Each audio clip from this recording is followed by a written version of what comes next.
പുതിയ വർഷത്തെ എന്തായാലും വരവേൽക്കുന്നു ലോകം.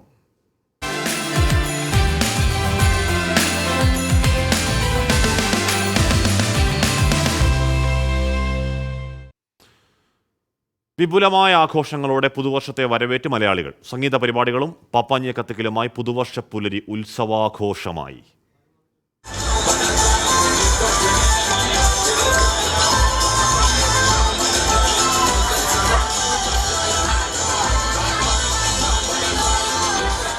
ഇന്നലെ വൈകിട്ട് 6 മണിയോടെയായിരുന്നു ഫോർട്ട് കൊച്ചിയിലെ ആഘോഷത്തിന് തുടക്കമായത്. എന്നാൽ അതിനും എത്രയോ മുമ്പ് പതിനായിരങ്ങൾ ഇങ്ങോട്ട് ഒഴുകിയെത്തിയിരുന്നു.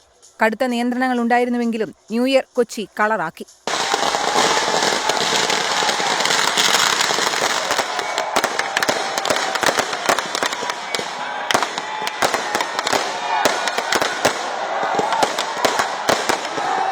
മലബാറിലെ പുതുവത്സരാഘോഷം മുമ്പെങ്ങുമില്ലാത്ത വിധം വിപുലമായിരുന്നു. കോഴിക്കോടും കാസർഗോഡും വയനാടുമെല്ലാം ആഘോഷം പൊടിപൊടിച്ചു. കോഴിക്കോട് ബീച്ചിലും മാനാഞ്ചിറയിലും ജനം തിങ്ങി നിറഞ്ഞു. കോഴിക്കോട് ഗോകുലം ഗലേറിയ മാളിൽ ആഘോഷം വാനോളം.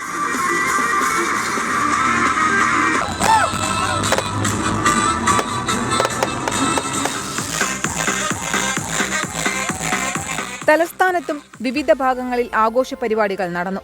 മാനവീയം വീഥിയും കോവളവും വർക്കലയും ശംഖുമുഖവുമായിരുന്നു പ്രധാന ആഘോഷ കേന്ദ്രങ്ങൾ. വൈദ്യുതാലങ്കാരങ്ങളും വിസ്മയ കാഴ്ചകളും കാണാൻ ഒഴുകിയെത്തിയത് ആയിരങ്ങൾ.